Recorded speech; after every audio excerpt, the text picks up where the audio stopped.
นามัตถุรัตนติยสะขอนอบน้อมแด่พระรัตนตรัยด้วยเส้นเก่า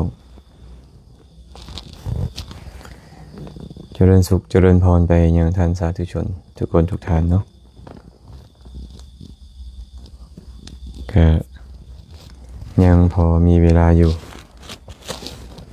ก็จะได้ร่วมกันสนทนาปราศัยธรรมะเช่นเคยนะเมื่อนี้วันที่17 เดือน 7 ปี 2026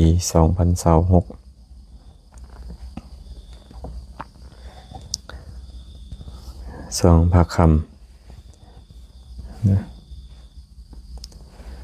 ท่านใดที่เข้ามาแล้วก็ใส่คอมเมนต์มาเด้อว่าเสียงชัดเจนดีบ่ได้ยินดีบ่จ้ะ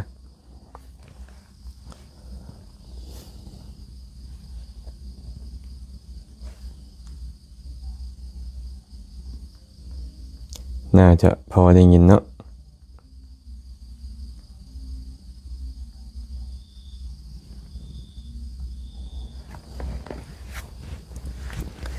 เจริญพรคำเสียงบานทวงหรือพันทวงวะ ญาติธรรมท่านใดเข้ามาแล้วใส่คอมเมนต์มาให้ได้เด้อว่าเสียงใส่ได้บ่ฟังอยู่ใส่ได้เสียงใส่ได้บ่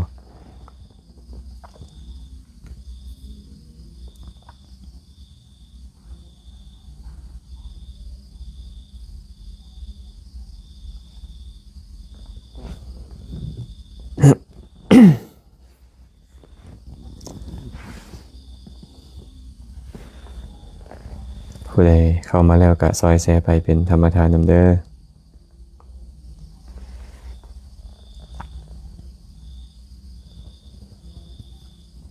บุญเรียนพิมพ์มาจันผมมาจันเนาะสาธุสาธุบ่าวลาวันดีสาธุเด้อบ่าวสิงศรีนครสาธุวีระเพ็ญพุทธากราบนมัสการค่ะฟังจากนครพนมชัดเจนดีเจ้าค่ะเจริญพรสาธุ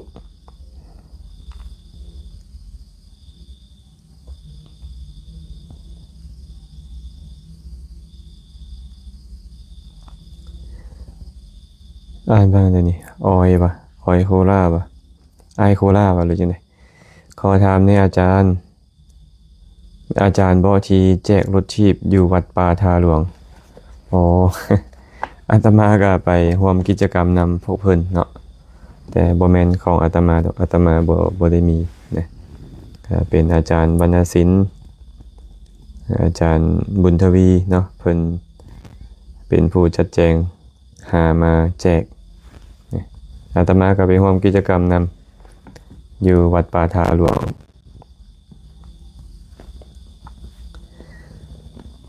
ขวัญใจบุญพระไสย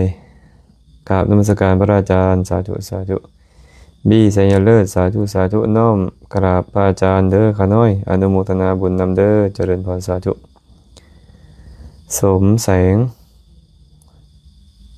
หรือว่าส้มเส้งว่าหรือจังไดในภาษาอังกฤษนี่มันอ่านได้หลายสำเนียงเนาะแม่ออกบี้สาธุเด้อเกสรน้อมนมัสการสาธุสาธุฟ้าหลังฝนกราบนมัสการเจ้าค่ะชัดเจนดีค่ะเจริญพรสาธุทุกคนทุกท่านที่เข้ามาแล้วเนาะอย่าลืมแชร์ไปเป็นธรรมทานนำและผู้ใดที่เข้ามาแล้วก็มีคำถามอันใดก็สามารถคอมเมนต์เข้ามาร่วมกันสนทนาได้เกสรสันสังสินชัยนมัสการพระอาจารย์น้อมรับฟังธรรมจากพระอาจารย์เจ้าค่ะสาธุสาธุอนุโมทนาบุญด้วยเด้อศรีสุพรรณอินทวงศ์น้อมกราบนมัสการพระอาจารย์สาธุรัชดาสมรสมนตรีกราบนมัสการเจ้าข้าพระอาจารย์สาธุเด้อเพื่อคุณสาธุสาธุเนี่ยเสียงสั้นเสียงชัดเจนดีอยู่ทางอเมริกากาดานเจริญพรสาธุอนุโมทนาบุญนำทุกคนทุกท่านเลย นางแอนแก้วประเสริฐน้อมกราบนมัสการพระอาจารย์ภู PNV น้อมนมัสการพระอาจารย์สาธุสุดาวันสร้อยสุวรรณน้อมนมัสการพระอาจารย์ด้วยความเคารพอย่างสูงสาธุสาธุศรีสมุทรแก้วอรุณใสสาธุน้อมนมัสการพระอาจารย์ด้วยความเคารพอนุโมทนาบุญนำเนาะพรหมณีรัตนรังสีน้อมนมัสการพระอาจารย์ข้าน้อยขออนุโมทนาบุญนำเด้อข้าน้อยแชร์ให้แล้วเจริญเด้อผู้ใดเข้ามาซอยแชร์ไปมีคำถามมาใดก็คอมเมนต์คอมกันสนทนาได้เด้อ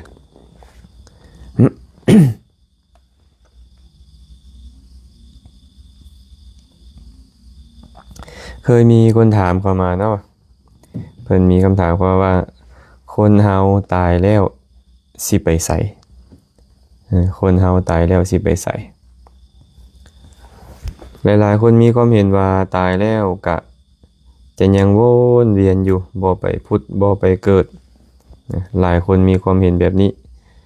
เนาะฉะนั้นคนเฮานี่นะเวลาตายแล้วต้องไปสู่คติ5คติใดคติหนึ่งนะบ่มีการหยุดอยู่ตายแล้วต้องไปสู่คติ5แน่นอนคติ5มีอย่างใด1มิรยคติ2ติรัชฌานคติ3เปตติคติ4มนุสสคติ5เทวาคติติรัชฌานคติขออภัยนิรยคติก็คือที่ไปคือนรกติรัชฌานคติที่ไปคือกำเนิดเดรัจฉานเปตติคติที่ไปคือเปรตวิสัยมนุสสคติที่ไปคือความเป็นมนุษย์และเทวคติที่ไปคือเทวดานะที่ไปคือเทวดาฉะนั้นเวลาคนตายนะไปแล้วแน่นอนบ่มีการหยุดอยู่หลายๆคนมักจะว่ามีวิญญาณลองลอยแนวนี้แนวนั่นวิญญาณกลับมาหาอยู่เฮือนอยู่ซ่านก็ไปให้ไปนากะตามไปจังซี่อันนี้เป็นความเข้าใจของพวกเฮาโดยทั่วไปที่ยังบ่เข้าใจหลักของรูปนามเนาะหลักของรูปร่างกายหลักของจิตใจร่างกายและจิตใจนี่มีส่วนประกอบอยู่5อย่างรูปร่างกายเวทนาความสุขความทุกข์ความเป็นกลางๆสัญญาความจืดจำสังขารธรรมชาติที่ปรุงแต่งวิญญาณธรรมชาติที่รับรู้เนาะไอ้5อย่างนี่นะเพิ่นแบ่งออกเป็น2ส่วนส่วนที่1คือร่างกายส่วนที่1คือจิตใจแต่เพิ่นว่าจิตใจนี่รวม4อย่างเลยรวมเวทนาสัญญาสังขารและวิญญาณนะมันว่าจิตใจเพราะว่ามันเกิดร่วมนำจิตใจเวลาตายปุ๊บเนี่ยขันธ์5มันดับเนาะขันธ์5ดับแล้วเป็นปัจจัยแก่ขันธ์5ใหม่รูปเวทนาสัญญาสังขารวิญญาณเนี่ยดับแล้วเป็นปัจจัยให้มีขันธ์5ใหม่เกิดขึ้นขันธ์5ใหม่เกิดขึ้นน่ะแล้วแต่ว่าไปเกิดอยู่วันใดบางคนเกิดในกำเนิดนรกบางคนกำเนิดในเดรัจฉานบางคนเกิดในเปรตวิสัยบางคนเกิดในมนุษย์หรือเทวดาที่นี่นะหากว่าเขาไปเกิดเป็นเพศเกิดเป็นอสุรกายเกิดเป็นยักษ์เกิดเป็นคนท่านเกิดเป็นเทวดาสั้นตามเป็นต้นนี่เขาก็สามารถที่จะเนรมิตร่างกายให้หยาบได้ให้ละเอียดได้บางเทื่อเขาอยากให้เฮาเห็นเขาก็เนรมิตร่างกายให้หยาบขึ้นเขาบ่อยากให้เฮาเห็นเขาก็เนรมิตร่างกายให้ละเอียดขึ้นสิ่งเหล่านี้เฮาเลยมักเขาว่าวิญญาณล่องลอยแต่ความจริงคือเขาไปเกิดแล้วไปเกิดเรียบร้อยนะแต่ถามว่าไปเกิดย้อนหยังล่ะพระผู้มีพระภาคเจ้าตรัสไว้ว่ายะถากรรมังคมิจฉันติปุญญาปาปะพะลูปคานิรายังปาปกรรมมันตาปุญญกรรมมาจะสุขติงสัตว์ทั้งหลายจะไปตามกรรมเข้าถึงผลของบุญและบาปที่ตนเองได้กระทำไว้ ผู้มีกรรมชั่วยอมเข้าถึงนรกผู้มีกรรมดียอมเข้าถึงสุคติพระพุทธเจ้าตรัสแบบนี้เนาะฉะนั้นพวกเราไปตามกรรมแล้วแต่ว่ากรรมตัวใดมันจะจัดสรรไปถ้าว่าตอนใกล้ตายนั้นใจบ่ดีกรรมชั่วมันก็ได้โอกาสจัดสรรมันจัดสรรไปใส่ได้แดไปนรกแดไปกำเนิดเดรัจฉานแดเปรตวิสัยแดอสุรกายถึกส่งเคราะห์ลงในเปรตวิสัยแล้วนะหากกรรมดีได้โอกาสส่งผลเพราะตอนใกล้ตายจิตใจดีงามมันก็ส่งเข้าไปในสุขติไปในมนุษย์แดเทวดาแดจังสิบ่มีเด้อที่อยู่บ่ไปไสบ่มีเนาะอนุโมทนาบุญนำมุสุขุสุคนเลยเด้อที่เข้ามาแล้วและแชร์ไปเป็นธรรมทานก็ขอให้ได้บุญน้ำกันเนาะได้บุญน้ำกันเด้อผู้ใดมีคำถามอันใดคิดว่าเป็นประโยชน์ก็คอมเมนต์เข้ามาเตียงคำไสยวงศ์สาธุแก้วมณีพรสาธุแปะสาคอนเจริญพรเด้อสายทาหากินนอนนมัสการพระอาจารย์สาธุสาธุผู้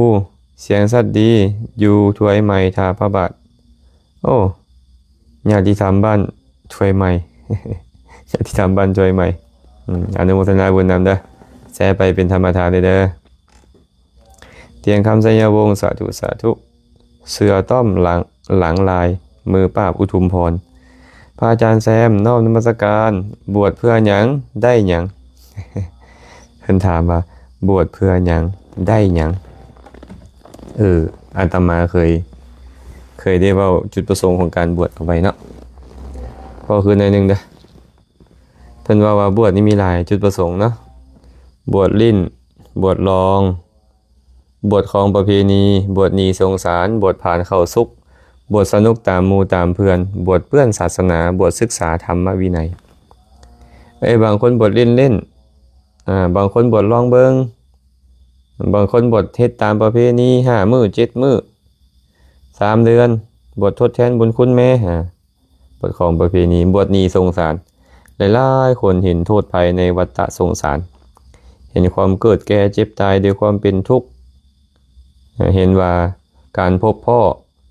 สิ่งที่บ่น่าพอใจเป็นทุกข์การพัดพรากจากสิ่งที่น่าพอใจเป็นทุกข์ความผิดหวังเป็นทุกข์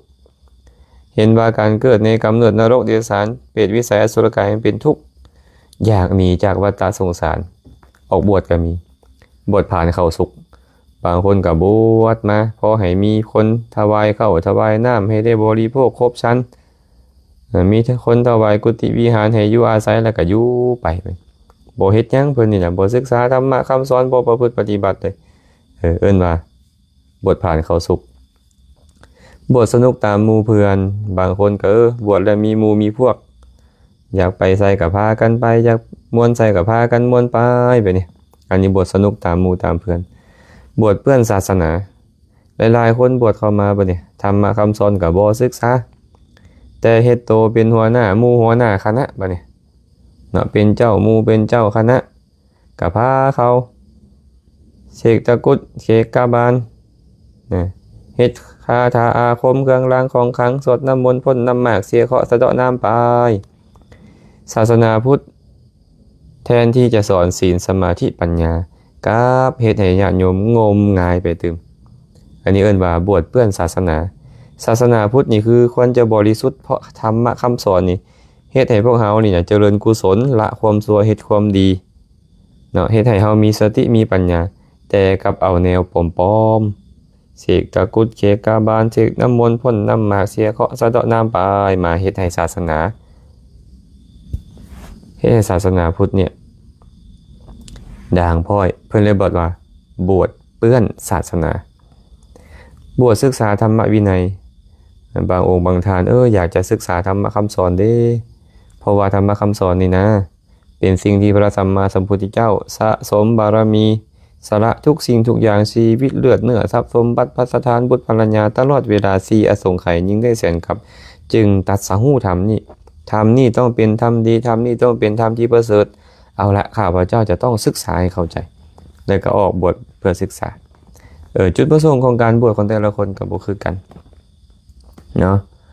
เคยมีพระราชาพระองค์หนึ่งเพิ่นชื่อว่าพระเจ้ามิลินได้เข้าไปหาท่านพระนาคเษน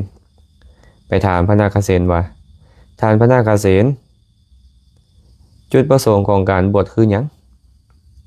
พระนาคเษนก็บอกว่าจุดประสงค์ของการบวชคือขอทุกข์เก่าจงหมดไปทุกข์ใหม่อย่าเกิดขึ้นขอทุกข์เก่าจงหมดไปขอทุกข์ใหม่อย่าเกิดขึ้นแม้ยังอะไรเป็นทุกข์เก่าขันธ์ห้านี่เป็นทุกข์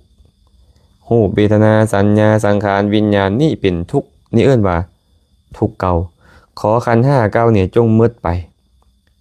และขอทุกข์ใหม่คือขันธ์ห้าใหม่อย่าเกิดขึ้นคืออย่าเกิดอีก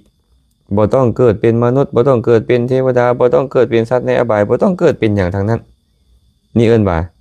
ขอทุกข์ใหม่อย่าเกิดขึ้นพระราชาก็เลยถามต่อและแม่นอย่างเป็นที่สุดของการบวชของพวกท่านพระนาคเษนก็ตอบว่าอนุปาทาปรินิพพานเป็นที่สุดของการบวชของพวกอาตมาอันใดเอิ้นว่าอนุปาทาปรินิพพานคือการบรรลุอรหันต์แล้วตายบ่เกิดอีกนั่นแหละเอิ้นว่าอนุปาทาปรินิพพานการบวชของพวกอาตมามีอนุปาทาปรินิพพานเป็นที่สุดเพิ่นก็เลยถามเจาะเข้าไปหาพระเจ้ามิลินเนี่ยถามเจาะเข้าไปพระนาคเษนอีกว่าทานพระนาคเษนและทานเด้ทานทุกคนเลยบ่พวกทานทุกคนเลยบ่ออกบวชแบบเนี้ยออกบวชเพื่อทุกข์เก่าจงหมดไปทุกข์ใหม่อย่าเกิดขึ้นนะมีอนุปาทาปรินิพพานเป็นที่สุดทุกองค์เลยบ่ออกบวชเป็นอย่างนี้พระนาคเษนก็ตอบว่าบ่แม่นบางคนเฒ่าแก่ชราการมืดเหือมืดแหงแล้วออกบวชก็มีบางคนเจ็บเป็นเอ็นอุ่นบ่สบายบ่สามารถเลี้ยงดูตัวเองได้ออกบวชก็มีบางคนเป็นหนี้เป็นสินบ่สามารถใช้หนี้ใช้สินได้ออกบวชก็มีบางคนเป็นโจรทำให้ผู้นี้ขโมยของผู้นั้นพระราชาตามจับกฎหมายตามจับอยู่ออกบวชก็มีเพิ่นว่าเนาะแต่ว่าบุคคลใดก็ตามออกบวชโดยชอบธรรมบุคคลนั้นออกบวชเพื่อขอทุกข์เก่าจงหมดไปขอทุกข์ใหม่อย่าเกิดขึ้นและมีอนุปาทาปรินิพพานเป็นที่สุดเพิ่นก็เลยถามโตท่านพระนาคเษนต่อเลยว่าและท่านพระนาคเษนเด้ออกบวชเพื่อหยังท่านพระนาคเษนก็ตอบว่าอาตมานี่นะบวชแต่ตอนยังน้อยอายุ7 ปียังบ่ฮู้เรื่องราวของศาสนาคิดแต่ว่าทานสมณะทั้งหลายเหล่านี้เป็นผู้เป็นบัณฑิตเมื่อข้าพเจ้าออกบวชแล้วทานผู้เป็นบัณฑิตเหล่านี้จะสั่งสอนแนะนำข้าพเจ้าให้เป็นบัณฑิตเด้ข้าพเจ้าก็เลยออกบวชแต่ว่าเมื่อข้าพเจ้าออกบวชแล้วถูกทานสมณะทั้งหลายเหล่านี้สั่งสอนแนะนำอยู่จึงฮู้ว่าการบวชนี้บวชเพื่อขอทุกข์เก่าจงดับไปขอทุกข์ใหม่อย่าเกิดขึ้นมีอนุปาทาปรินิพพานเป็นที่สุดพระราชาก็โอ้ยชื่นชมยินดีนำเด้อทานตอบได้ชอบทำหลายทานตอบได้ชอบทำหลายว่าซั่นนะอาตมาก็คือกันได้นี่ตอนออกบวชบ่ฮู้หยัง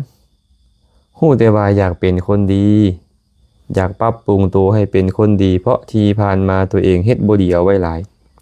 อยากจะเป็นคนดีก็เลยออกบวชแต่พอออกบวชมาแล้วได้ยินได้ฟังธรรมถูกครูบาอาจารย์อบรมสั่งสอนมาจึงฮู้ว่าการบวชนี้เป้าหมายสูงสุดคือนิพพานบ่อยากมีการเวียนตายเวียนเกิดเนาะแต่ว่าปฏิปทาของแต่ละคนบ่คือกันบางคนอยากบรรลุนิพพานแบบพระอรหันต์ธรรมดาบางคนอยากบรรลุนิพพานแบบอรหันต์เอตทัคคะอยากเป็นเลิศด้านนี้เลิศด้านนั้นเลิศด้านทุดงคุณบ่เลิศด้านทรงวินัยบ่เป็นต้นบางคนอยากจะบรรลุธรรมเป็นผู้เลิศด้านความเป็นผู้มีฤทธิ์ด้านเป็นความเป็นผู้มีปัญญาหลายเหมือนพระสารีบุตรเหมือนพระโมคคัลลานะบางคนอยากบรรลุเป็นพระอรหันต์แบบพระปัจเจกพุทธเจ้าแต่บางคนอยากบรรลุเป็นพระอรหันต์แบบสัมมาสัมพุทธะนะอาตมาก็เป็นผู้หนึ่งในนั้นที่มีความประสงค์อยากจะบรรลุเนาะอยากบรรลุเป้าหมายอันสูงสุดนะอยากบรรลุเป้าหมายอันสูงสุดก็พยายามบวชแล้วสร้างสมบารมี อันใดที่พอจะเป็นบุญอันใดพอจะเป็นกุศลสังสมอบรมบารมีอบรมโพธิญาณได้ก็สร้างสมไปแต่บ่ฮู้ว่าจะสิ้นสุดมื้อใดแต่ว่าจุดมุ่งหมายของการบวชของอาตมาก็คือเป้าหมายสูงสุดของคนผู้มีจุดประสงค์อันยิ่งใหญ่นะอันนี้ตอบให้ไปนี่เด้อแงสีวงไซสาธุแม่ฟ้าดีเพชรไทยเจริญพรเกสรสังสินชัยน้อมกราบขอถามข้ออัดข้อธรรมในเรื่องฝากคนอื่นทำบุญเราจะได้บุญไหมเจ้าคะโยมนับตั้งแต่โยมมีความประสงค์ว่าเราอยากจะให้ทานตั้งแต่ตอนนั้นที่จิตดวงนั้นมันเกิดขึ้นเจตนาดีเกิดขึ้นในขณะนั้นโยมชื่อว่าได้บุญแล้วและในขณะที่โยมฝากโยมก็ตั้งใจไว้ว่าขอคนนี้จงนำสิ่งของนี้ไปถวายแก่พระคุณเจ้าทั้งหลายเถิดโยมก็ชื่อว่าได้บุญในขณะนั้นด้วยหากโยมมานึกถึงในภายหลังว่าโอ้เราได้ทำดีแล้วเราได้ให้ทานตามปฏิปทาของบุคคลผู้เป็นบัณฑิตทั้งหลายได้เดินตามนักปราชญ์บัณฑิตทั้งหลายแล้วโยมปลื้มปิติใจตอนไหนโยมก็ได้บุญตอนนั้นอีกฉะนั้นโยมจะฝากหรือจะทำเองโยมชื่อว่าได้บุญแล้วนะโยมนะไม่เป็นไรนะออยโคล่าขอถามอาจารย์ถ้าเฮาตายแล้วจะได้ขึ้นสวรรค์บ่ตอบไปแล้วเด้อคันความชั่วมันได้โอกาสทรงผลมันก็ไปนรกคันความชั่วมันได้โอกาสทรงผลไปกำเนิดเดรัจฉานเปรตวิสัย3อย่างนี้เนาะหากเว้าเรื่องของภูมิ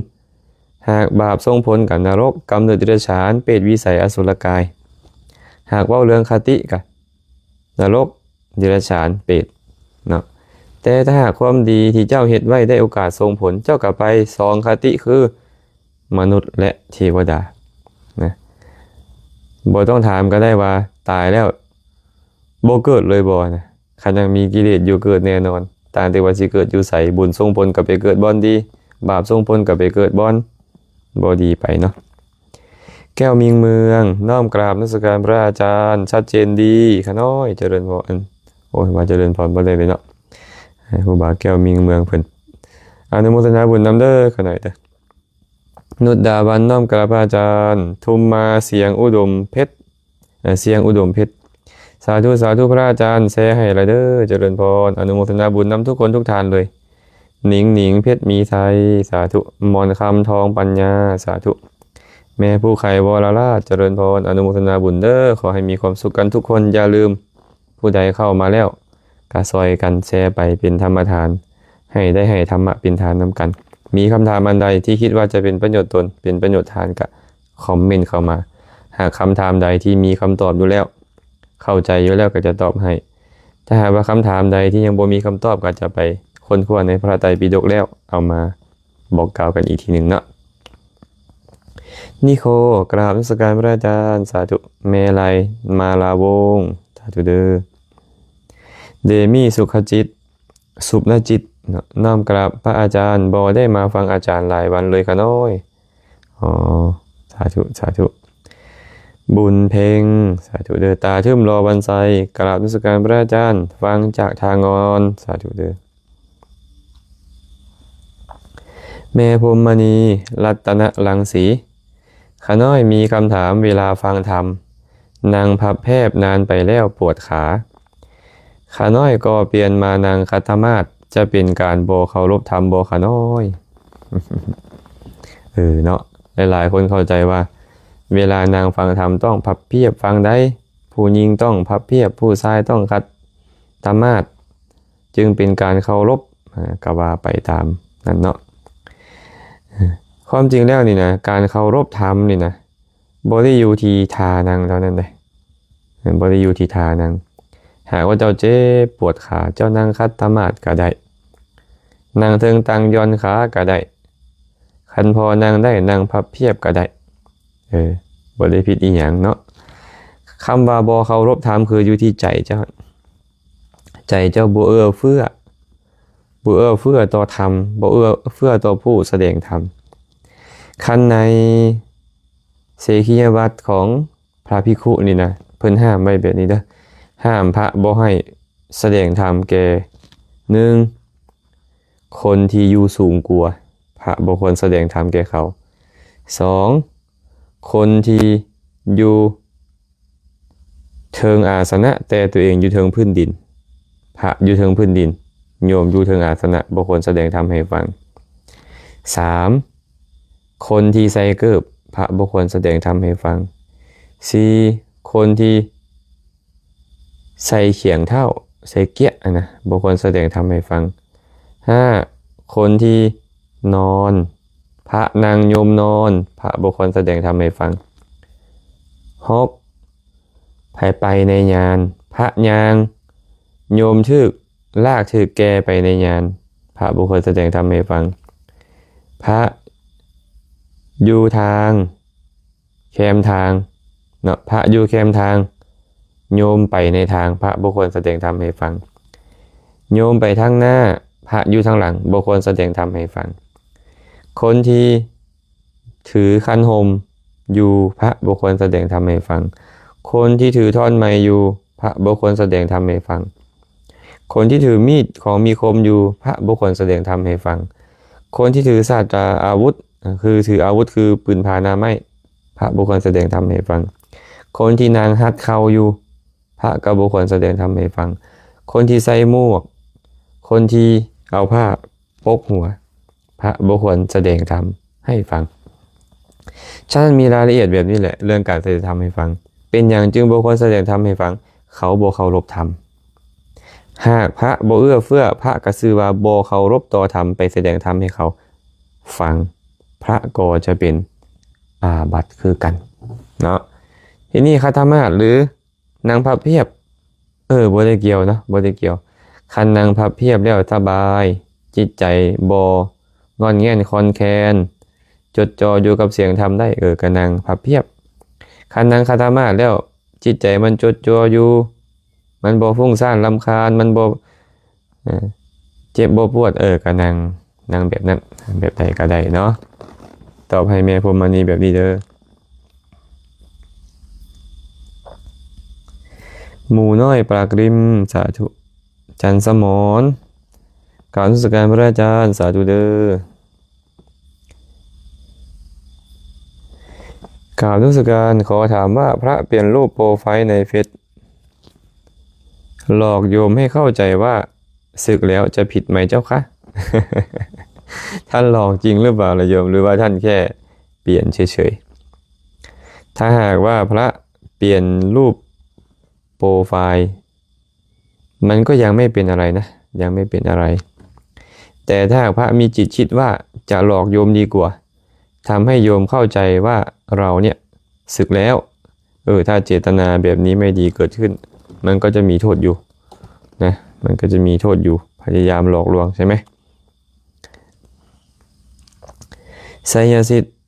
มั่นวงศาสาธุเดอต้อยสุธรรมาญาติธรรมท่าแขกเนาะนิรันดรกราบพระอาจารย์สาธุเดอ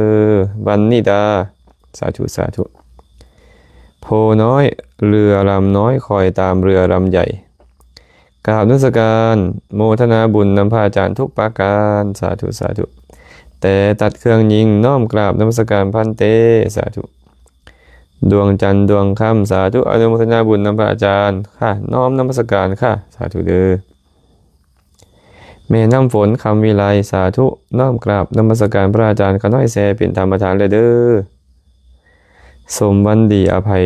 วงศ์สาธุตอดเนปะนมัสการพระอาจารย์สาธุเด้อมาอีกคำถามหนึ่งญาติโยมที่ทางบ้านคือกันเนาะอย่าลืมแชร์ไปเป็นธรรมทานแล้วก็มีคำถามกระถางเข้ามาเด้อไม้ทองพรหมจันทร์กราบนมัสการพระอาจารย์ข้าน้อยขอโอกาสถามคือว่าการงานศพคนตายเป็นหยังเพิ่นคือพากันเล่นไพ่งานแท้และก็ฆ่างัวฮอด2-3 ตัวพากันซอยจุเหตุแบบนี้ผู้ตายจะได้รับแบบใดอธิบายให้ข้าน้อยเดสาธุอันนี้นี่ตอบบ่ได้แต่อันนี้เด้อต้องไปถามผู้เฮ็ดนะว่าเพิ่นเฮ็ดหยังเป็นหยังพวกเจ้าต้องเล่นไพ่เป็นหยังพวกเจ้าต้องกินเหล้าเป็ เป็นยามพระเจ้าต้องฆ่างัวฆ่าควายกินซอยจุเฮ็ดหยังเอาเนี่ยตัณหาความโลภความอยากอยากกินเหล้าข่อยก็กินอยากเล่นไพ่ข่อยก็เล่นอยากฆ่าผู้นี้ตีผู้นั้นข่อยก็ฆ่าอันนี้เ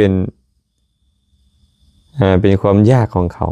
เนาะแต่ถามว่าทางพุทธศาสนาเนี่ยมีสอนบ่แบบนี้บ่มีสอนดอกพระพุทธเจ้าให้ลดละเลิกการฆ่าลดละเลิกการดื่มน้ำเมาลดละเลิกอบายมุขคือการเล่นเบี้ยเจียไพ่ในพุทธศาสนาสอนแบบนี้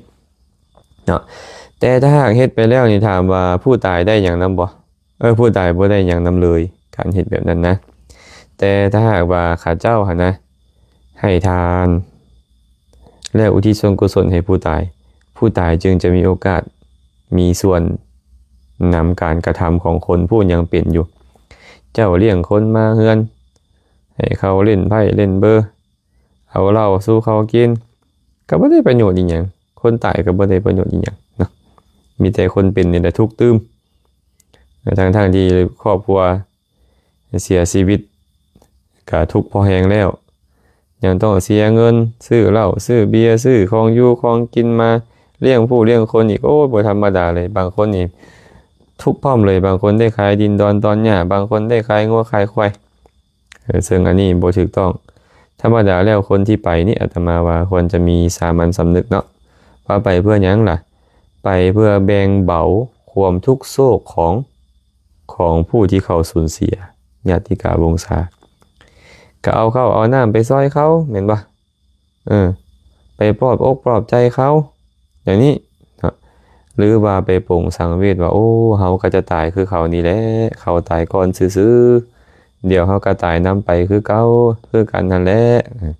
คันแบบนี้ละดีนะ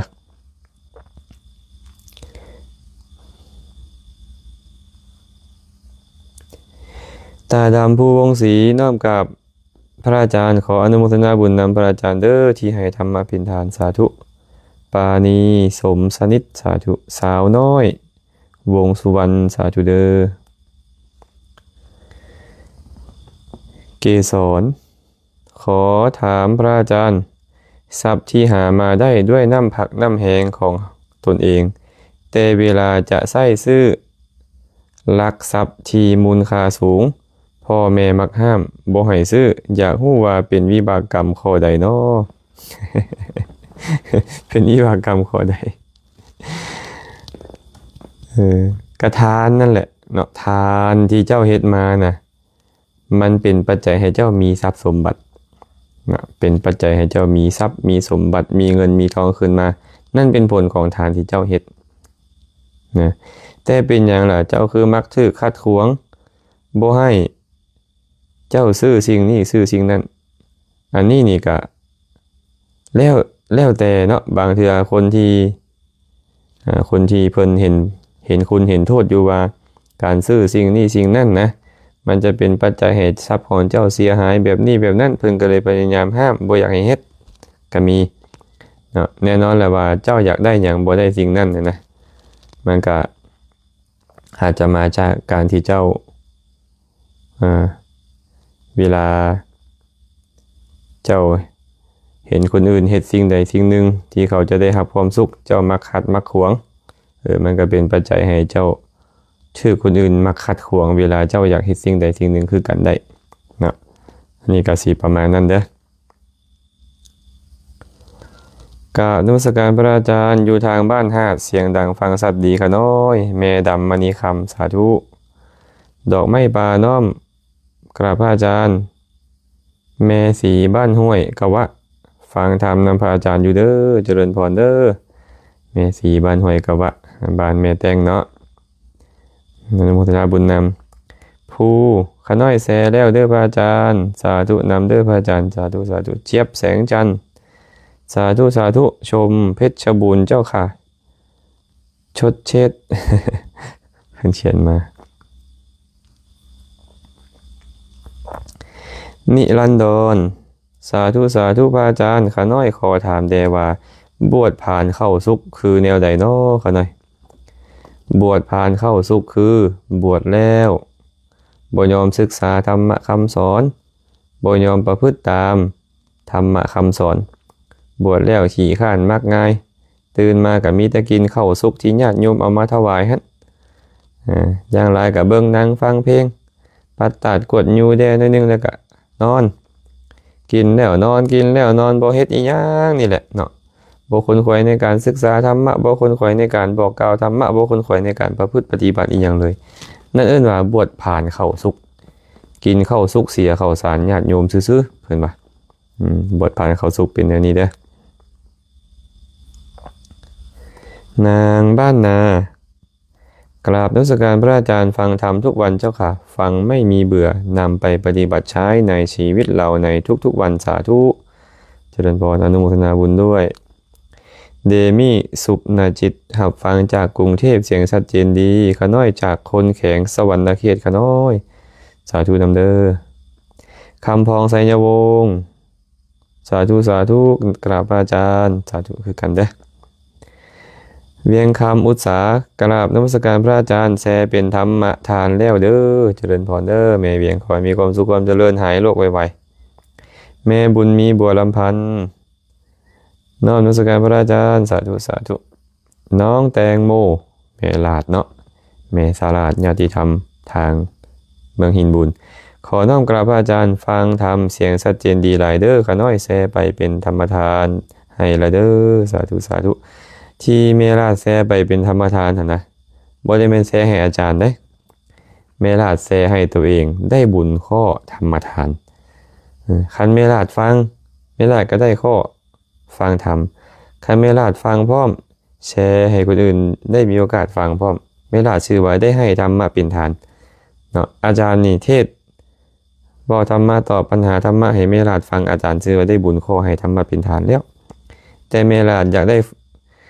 ข้อธรรมะเป็นทานอีกไม่หลายกระแสผู้ใดแสผู้นั้นก็ได้ให้ธรรมะเป็นทานใส่ใจว่าเฮาให้ธรรมะเป็นทานเด้อจับใจใส่สนะเนาะน้อมกราบพระอาจารย์สาธุสาธุเด้อลาน้อยวงวิสัยสาธุเจี๊ยบแสงจันทร์คนกินเหล้าตายไปแล้วจะไปเกิดบ่เจ้าค่ะเมื่อกี้ได้พูดไปแล้วนะโยมนะว่าคนเราทุกคนเมื่อตายไปต้องเกิดแน่นอนเว้นเสียแต่พระอรหันต์หากพระอรหันต์ตายแล้วไม่มีเกิดแน่นอนนอกจากพระอรหันต์แล้วตายแล้วต้องเกิดแน่นอนต่างก็แต่ว่าจะไปเกิดเป็นอะไรหากเขาไปเกิดเป็นสัตว์นรกเป็นสัตว์เดรัจฉานเป็นเปรตเป็นอสุรกายเราเลยมักคิดว่าเขาไม่ได้เกิดแท้จริงแล้วเขาไปเกิดแล้วเกิดในทุกขตินะแต่บางคนก่อนใกล้ตายใจดีงามก็ไปสวรรค์ได้เอาละตอนที่เขายังเป็นมนุษย์เขาอาจจะชอบดื่มน้ำเมาเป็นนิดเป็นอาจินแต่ว่าบางครั้งบางคราวเขาก็หาเงินเลี้ยงครอบเลี้ยงครัวอยู่เลี้ยงพ่อเลี้ยงแม่อยู่หาของดีๆมาสู่ครอบสู่ครัวได้บริโภคใช้สอยอยู่พูดดีกับคนอื่นคิดดีกับคนอื่นอยู่นั้นก็ชื่อว่าเป็นความดี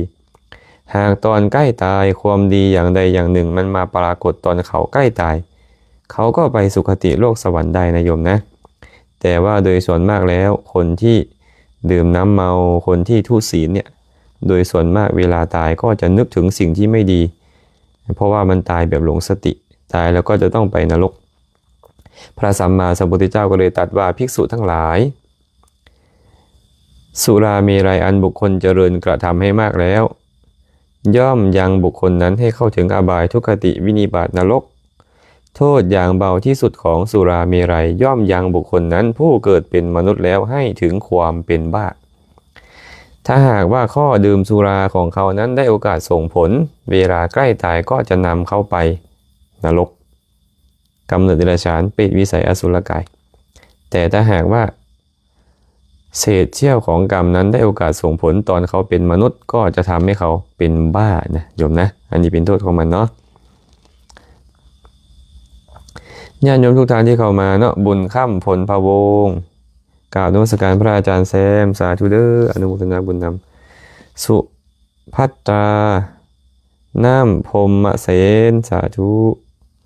วีเดอร์กราบนมัสการพระอาจารย์โฮงงาน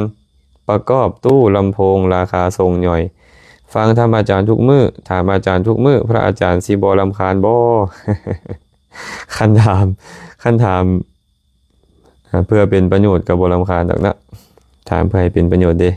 เป็นประโยชน์เฮานำเป็นประโยชน์หมู่นำสายน้ำวิรุณกราบสาธุค่ะพระอาจารย์แซมรับชมจากประเทศไทยค่ะสาธุวิไลพรห้าวอนจานสาธุเด้อรัตนะแสงวิสัยสาธุล่าคำหรือล่าคำเนาะล่าคำอนุโมทนาบุญนำวุฒิชัยขันทักษาสาธุกินนารีสอสนะวงศาสาธุเด้อสาธุน้อมกราบพระอาจารย์ก็น้อยแสเป็นธรรมทานเลยเด้อสาธุวิมลรัตน์อภัยโสกราบนมัสการพระอาจารย์สาธุเจ้าค่ะนะมาอีกคำถามหนึ่งจันสุดาจันทามีนาวงศ์พระอาจารย์ข้าน้อยขอถามแดว่าถ้าหากว่ามีพระเพิ่น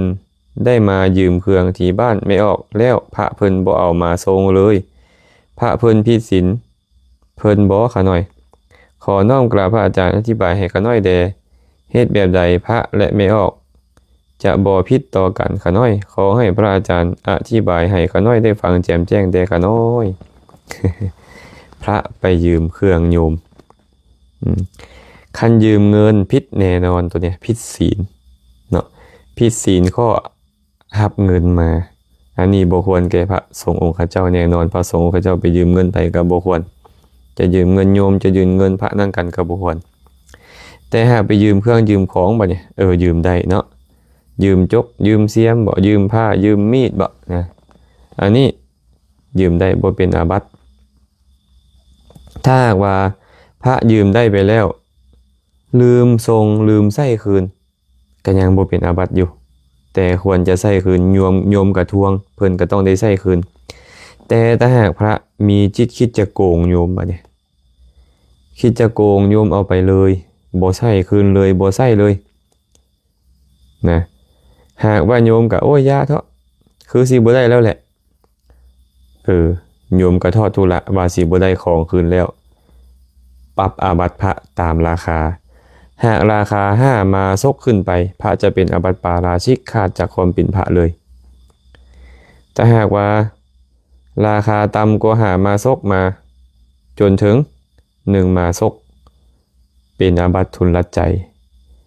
หากว่าราคาเครื่องที่ยืมไปนั่นต่ำกว่า1มาซกลงไปเป็นอาบัติทุกกฎเนาะแสดงว่าพระเนี่ยยืมเครื่องโยมเจตนาจะบ่ทรงโยมหากของนั่นมีราคา5มาซกหรือ1บาทในอดีตเนี่ยอดีตเอิ้นบาท1 5มาซกนี่นะเอิ้นบาท1ราคาได้สัมพันธ์ขึ้นไปปรับอาบัติปาราชิกได้หากว่าพระกะตั้งใจจะบ่ใส่คืนอยู่แล้วโยมกะทอดทุละคือสิบ่ได้คืนแล้วเป็นอาบัติปาราชิกได้พร้อมได้พระต้องระวังด้วยเนาะคันถ้าหากไม่ออกบัดเนี่ยถึงพระเพิ่นจะบ่อยากให้คืนก็อย่าไม่ออกก็ยาแล้วก็ให้เพิ่นไปซะบ่เอาขึ้นแหละขั้นแบบนี้นี่เพิ่นจะบ่เป็นอาบัติปาราชิกบัดนี้ เพิ่นจะบ่เป็นอาบัติปาราชิกนะก็อยู่ที่โยมแล้วบัดนี้เนาะอยู่ที่โยมหากโยมคิดว่าอยากได้คืนอยู่เพิ่นบ่ยอมให้คืนอันนี้ก็ปรับอาบัติเพิ่นได้นะสอนใช้ปัญญาสาธุเด้อออนตาเพลงเมืองคูนแม่กิ่งจันทวงศ์โนราคำจำปาเมโนราเนาะทองส่วนกองกินเมตู้โตโนสาธุพรสวรรค์ดาราสวัสดิ์สาธุเด้อสุกิตาแก้วบุตรศรีน้อมกราบพระอาจารย์สาธุขาน้อยญาติธรรมทางเมืองเก่าจำปาสักเนาะก้องนภานมัสการพระอาจารย์ขอถามอาจารย์อยากเอาชนะความยากความต้องการความพอใจให้ลดลงอยากให้พระอาจารย์อธิบายให้แด่ข้าน้อยอยากเอาชนะความอยากความต้องการให้ลดลงเมื่อเราเห็นอันใดว่ามันเป็นสาระมันเป็นแก่นสารก็ธรรมดาว่าเราก็ต้องอยากได้สิ่งนั้นต้องการสิ่งนั้นมันเป็นซื่อของตัณหาไอ้ความอยากความต้องการความเพลิดเพลินพอใจเป็นซื่อของตัณหานะตัณหานี่นะมันย่านอย่างละตัณหานี่นะมันย่านความสันโดษเป็นความสันโดษแม้อย่างละความสันโดษ ความพอใจในสิ่งที่มียินดีในสิ่งที่ได้อันใดก็พอใจในสิ่งนั้นบ่ทะยานอยากให้เพิ่มขึ้นไปฉะนั้นถ้าหากจะเอาชนะมันก็ต้องพยายามสันโดษนะมักหน่อยสันโดษก็ต้องพิจารณาอยู่เสมอว่าสิ่งต่างๆทั้งปวงนี่นะมันบ่เที่ยงมันเป็นทุกข์มันเป็นอนัตตามันบ่น่ายินดีมันบ่น่าพอใจให้ความอยากนี่มันเป็นอกุศลส่งผลเป็นทุกข์เอาพิจารณามันเรื่อยๆมันก็จะลดลงคันเฮามาพิจารณาเห็นความจริงของสรรพสิ่งทั้งหลายแล้วเขาจะบ่อยากได้หยังเลยนะแต่ว่าพวกเขาก็พิจารณาได้บางครั้งพิจารณาได้บางคราวบางเทื่อก็เหมือนจะพิจารณาได้เข้าใจรู้ว่าอันนี้เป็นประโยชน์อันนี้บ่เป็นประโยชน์บางครั้งก็เข้าใจแต่บางเทื่อก็เหมือนจะบ่เข้าใจหยังเลยได้บางเทื่อนี่ก็ได้เหมือนจะบ่เข้าใจหยังเลยบางทีก็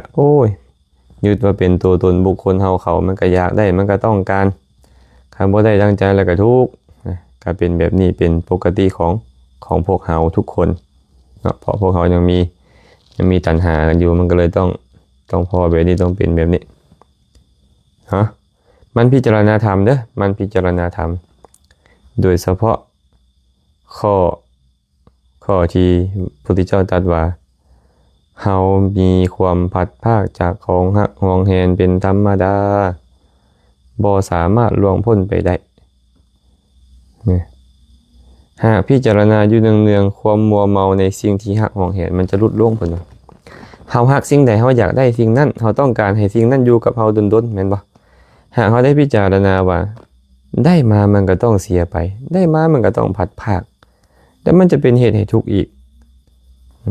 และพิจารณาว่ามันบ่มีอีหยังเลยเป็นของเฮาอย่างแท้จริงนี่นะ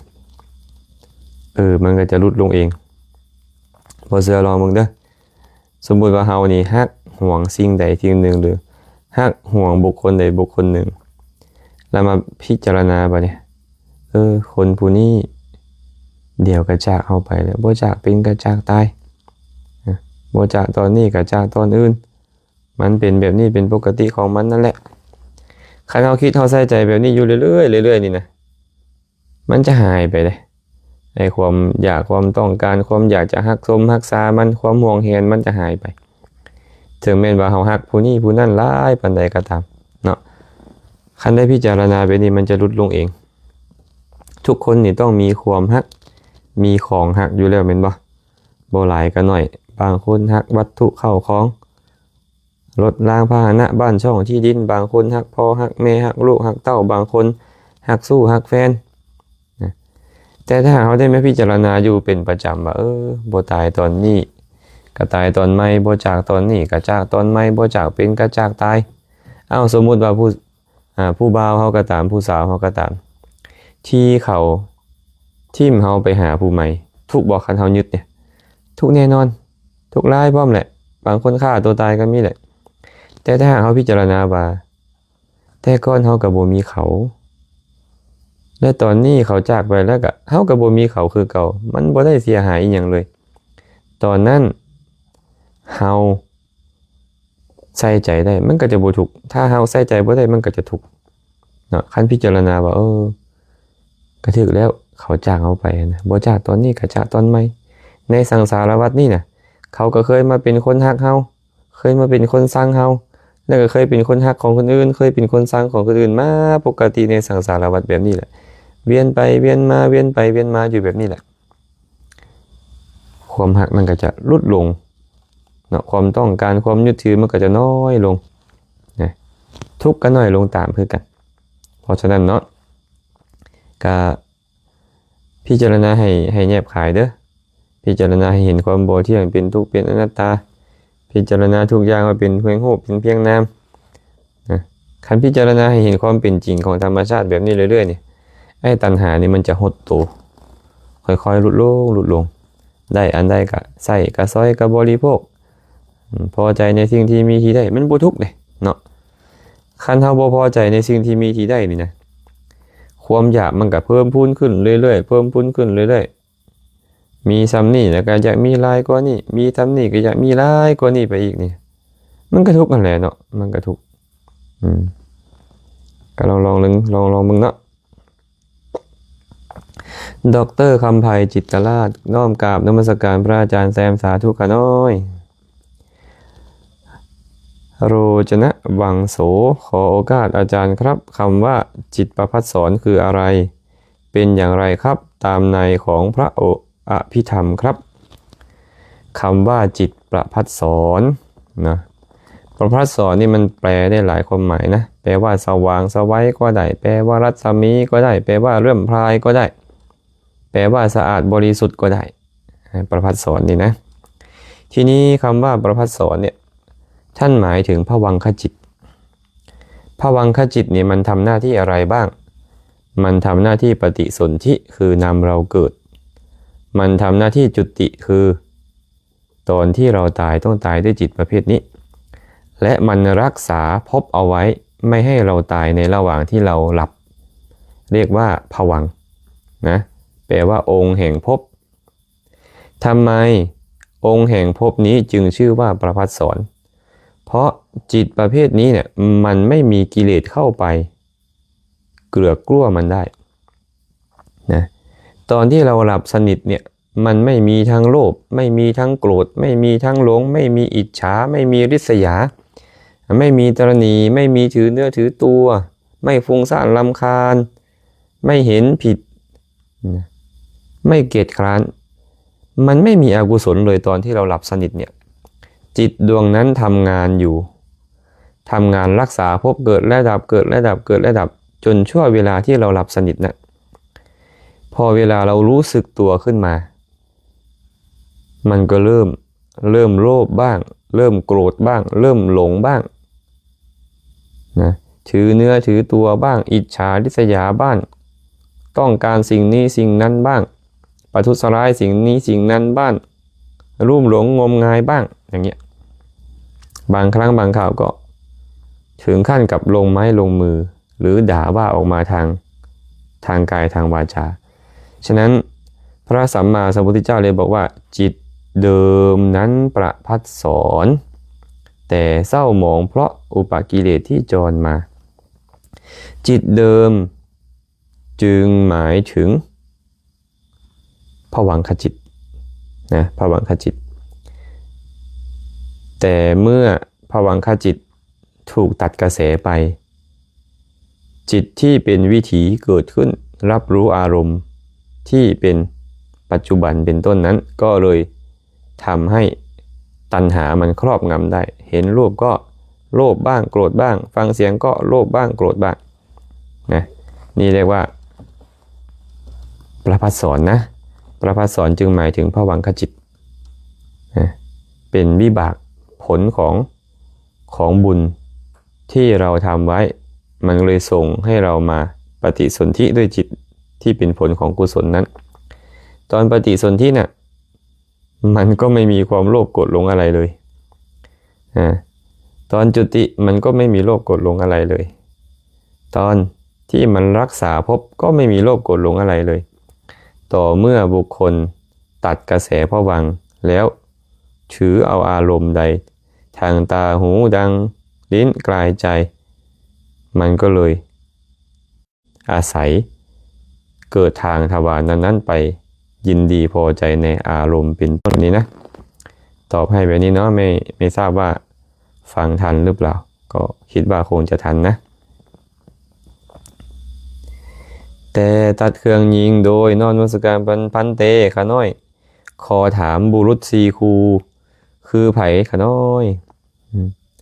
บุรุษสีคูเนาะคำว่าบุรุษสีคูก็หมายถึงพระอริยเจ้านะพระอริยเจ้าผู้ที่บรรลุธรรมเอิ้นว่าพระอริยเจ้ามีไผได้ล่ะโสดาบันสกทาคามีอนาคามีอรหันต์แต่โสดาบันก็มีสองคือโสดาปฏิมรรคโสดาปฏิผลสกทาคามีก็มีสองคือสกทาคามีมรรคสกทาคามีผล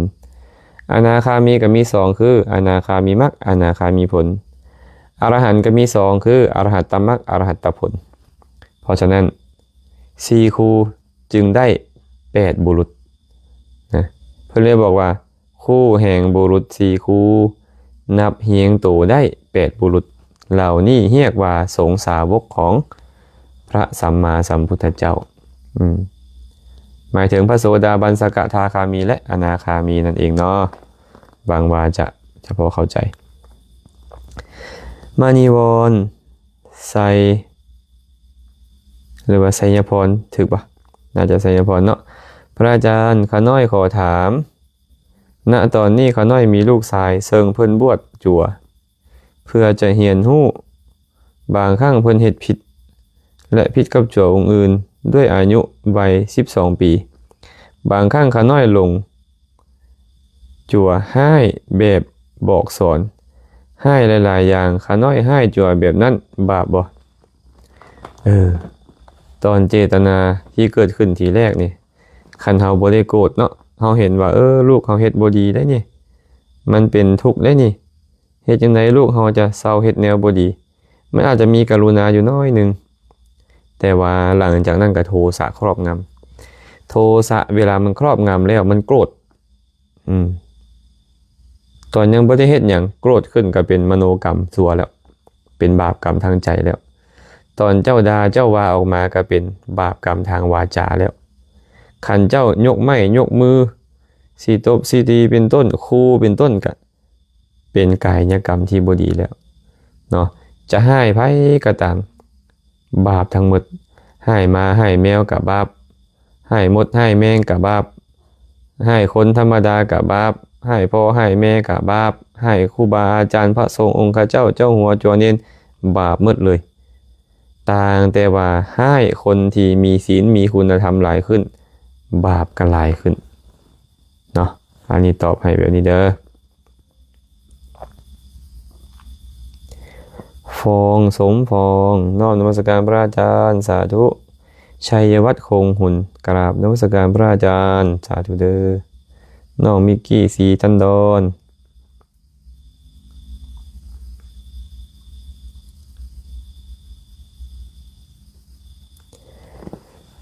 โอเล่ล่ะอะไรอ่านบ้างอ่านมาแล้วเหรอกราบนมัสการพระอาจารย์เตชวระโยมขอถามพระอาจารย์โยมบูชาหนังสือประวัติพ่อแม่ครูบาอาจารย์หลายๆรูปตามวัดต่างๆที่โยมเข้าถึงโยมบูชาจากกรรมการวัดโยมระบุเป็นมูลค่าน้ำค่าไฟให้ทางวัดครับโยมจะมีบาปติดตัวไหมครับโยมกลัวบาปเพราะกรรมการวัดไม่ใช่พระครับโยมต้องการรูปครูบาอาจารย์อย่างนี้ใช่ไหมหนังสือประวัติครูบาอาจารย์เนาะและโยมก็เลยไปบูชาก็คือไปแลกเปลี่ยน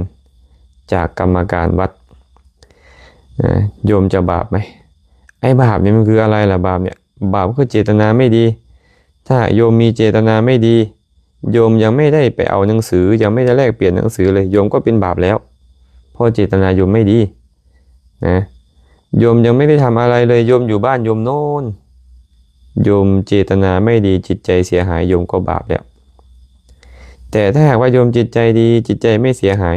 โยมจะทำอะไรอยู่โยมก็ไม่บาปอย่างเรื่องนี้ก็เหมือนกัน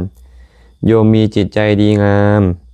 อยากจะนำสิ่งที่โยมคิดว่ามันเป็นสิ่งที่คู่ควรแก่การบูชานำไปเพื่ออ่านเพื่อศึกษาประวัติของพ่อแม่ครูบาอาจารย์และเอานำไปไว้ให้คนอื่นได้มีความรู้ต่อไปก็เลยไปบูชาอย่างถูกต้องไม่มีการฉ้อโกงไม่มีการลักขโมยไม่มีการเอารัดเอาเปรียบอะไรแต่ประการใดกรรมการวัดเขาก็รับเงินโยมไปแล้วก็ให้สิ่งของโยมมาอย่างถูกต้องไม่มีผิดอะไรเลยถามว่ามันบาปตรงไหนก็ตอบว่าไม่บาปอะไรเลยนะไม่บาปอะไรเลยนะแต่ถ้าหากว่าโยมกรรมการวัดเนี่ยก็ไปขโมยมาอีกทีนึงจากพ่อแม่ครูบาอาจารย์แล้วมาให้เราก็ไม่ได้มีเจตนาอยากให้เขาขโมยเราไม่รู้ด้วยซ้ำว่าเขาขโมยมาบาปก็เป็นของเขาโน่นไม่ใช่ของเราเนาะแต่ถ้าหากว่าครูบาอาจารย์ท่านทวงคืนว่าโยมมาส่งอาตมานะหนังสือเล่มนี้อาตมาหวงแหนมากนะอยากจะเก็บไว้นะโยมก็ต้องเอามาคืนท่านก็แค่นั้นเองนะ หากท่านไม่ทวงไม่ถามไม่อะไรแล้วมันก็ไม่ได้ผิดอะไรเนี่ยไม่ได้ผิดอะไรเลยนะตอบให้โยมแบบนี้เด้อจินดาจันแดงน้อมกราบพระอาจารย์สาธุเจริญพรบี้ไซเนเลิศสาธุสาธุขน้อยสาธุเด้อริมฝั่งโขงน้อมกราบพระอาจารย์ขน้อยแสแล้วเด้ออนุโมทนาบุญนำเด้อโอ้เวลาน่าจะหมดแล้วบ่จักนี่เนาะเวลาน่าจะหมดแล้วบ่จักประมาณชั่วโมงนึงแล้วเนาะก็พอสมมาพาควรเพราะว่าอยากจะพักเอาเว้นน้อยนึงช่วงนี้นะ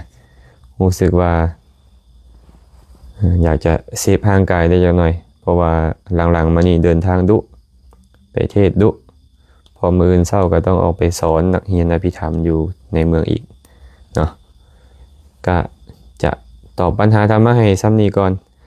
คำถามใดที่ญาติโยมถามมาแล้วอาตมาบ่เห็นบ่ได้ตอบขออภัยนำเด้อเพราะว่าอินเทอร์เน็ตอยู่นี่ก็ซ่าแดแล้วก็บ่ฮู้เป็นหยังเวลาเลื่อนเบิ่งคอมเมนต์มันบ่ค่อยเห็นเนาะแล้วเนาะก็คงจะพอสมควรแล้วมื้อนี้หากได้ใช้คำเว้าคำจาอันใดตอบปัญหาไปอาจจะกระทบกระทั่งจิตใจท่านผู้ใดผู้หนึ่งก็ขอขมาลาโทษนำเด้อหากว่าท่านทั้งหลายได้ทำกุศลอันใดอันหนึ่งก็ตามมาตั้งแต่อดีตจนถึงปัจจุบันอาตมาก็ขอสาธุการนำเมิดสุขคนอาตมาเองได้เฮ็ดกุศลกรรมอย่างใดอย่างหนึ่งก็ขอแบ่งกุศลทั้งหมดนั้นให้กับทุกคนทุกท่านจงมีส่วนร่วม